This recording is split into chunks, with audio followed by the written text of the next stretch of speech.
Want to master gradients in Photoshop and make your designs look modern and professional? In this quick tutorial, I'll show you the essential gradient techniques you must know, and you'll be able to use them today. Let's jump right in. Let's start with the basics. Press G or select the gradient tool. Up here at the top, you've got your gradient types and presets. Make sure you switch between linear, radial, angle, reflected, and diamond to see how each one behaves. To create your own custom gradient, simply click on the gradient bar. This opens the gradient editor. Here you can add color stops, change midpoints, and adjust transparency. Perfect for making unique looks. Gradients become powerful when you use them in layer styles.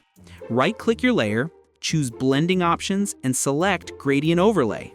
You can also use gradients on masks to create smooth transitions. Select a layer mask, switch your gradient to black and white, and drag. Now you've got a clean, soft fade. And that's how you master gradient techniques in Photoshop, all in one quick guide.